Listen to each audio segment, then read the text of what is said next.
इसी साल 18 सितंबर को कनाडा के पीएम जस्टिन ट्रूडो ने खालिस्तानी आतंकी हरदीप सिंह निज्जर की मौत में भारत सरकार का हाथ बताया था। इस आरोप के 2 महीने 4 दिन बाद ही ब्रिटिश अखबार फाइनेंशियल टाइम्स ने एक रिपोर्ट प्रकाशित की। इसमें दावा किया गया कि अमेरिका ने भारत पर उसके नागरिक गुरपतवंत पन्नू को मरवाने की साजिश रचने के आरोप लगाए हैं।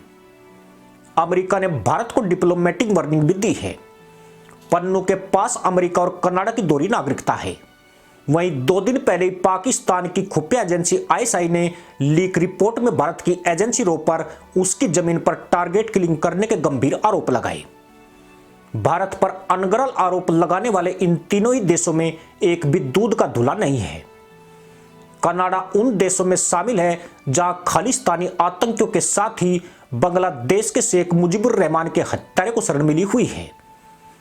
वह पन्नू को सिख एक्टिविस्ट कहता है, जबकि भारत ने 1 जुलाई 2020 को ही उसे आतंकी घोषित कर दिया था। अमेरिका और कनाडा में बैठकर पन्नू भारत के खिलाफ हमलों की साजिश रचता है।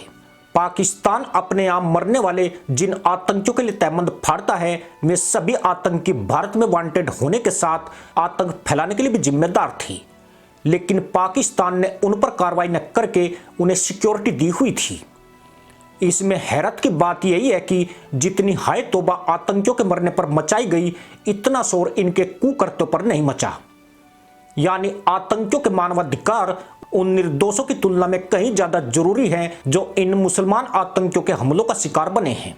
अमेरिका, पाकिस्तान और कनाडा एक ऐसा नैरेटिव गढ़ने की कोशिश में लगे हैं जैसे भारत एक खुफिया युद्ध चला रहा है और वह अपने दुश्मनों का सफाया करने में लगा है। हालांकि अभी तक जितने आतंकी मारे गए वह भारत में होने वाले हमलों में किसी न किसी रूप से जुड़े हुए थे और भारतीय एजेंसियां उनकी तलाश कर रही थी। पर यह भी पूरी तरह क्लियर है कि अभी तक किसी भी देश के पास भारत के खिलाफ इन घटनाओं में शामिल होने के सबूत नहीं है और जुबानी जमा खर्च करके इन हत्याओं का ठीकरा भारत पर फोड़ा जा रहा है। मजे की बात यही है कि पिछले हफ्ते इजराइल के प्रधानमंत्री बेंजामिन नेतन्याहू ने अपनी खुफिया एजेंसी मोसाद को दुनिया में कहीं भी हमास के आतंकियों को ठोकने का आदेश दिया है, लेकिन उनकी इस धमकी पर न अमेरिका का मुंह फूटा और न कनाडा या मुस्लिम देशों ने चूं चपड़ की। लेकिन भारत को लेकर अमेरिका के दोहरे मापदंड उसकी उस मानसिकता को साबित करते हैं जिसके तहत दुनिया भर में इस्लामिक आतंकवाद फैलाने के लिए अमेरिका को जिम्मेदार माना जाता है। हर किसी को मालूम है कि 80 के दशक में तालिबान को अमेरिका ही लेकर आया था और यही वो दौर था जब पाकिस्तान ने भी उसी की पूंछ पकड़कर सवारी की थी। इन दोनों देशों ने दक्षिण एशियाई क्षेत्र को आतंकी पाठशाला में तब्दील कर दिया।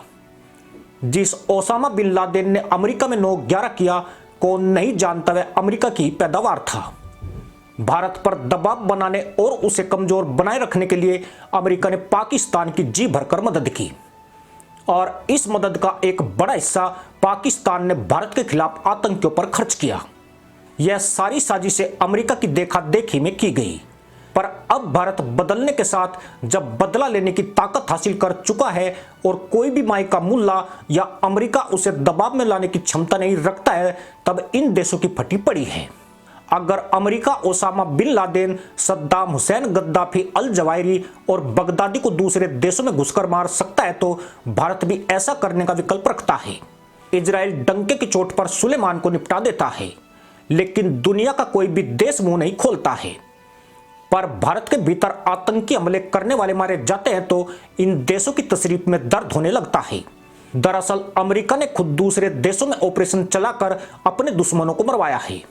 यह operation Pakistan, Iraq, Libya, Syria, Nigeria और अफगानिस्तान जैसे देशों में किए गए, जहां पर आतंकियों की हत्या अमेरिका ने खुद ही स्वीकार की है।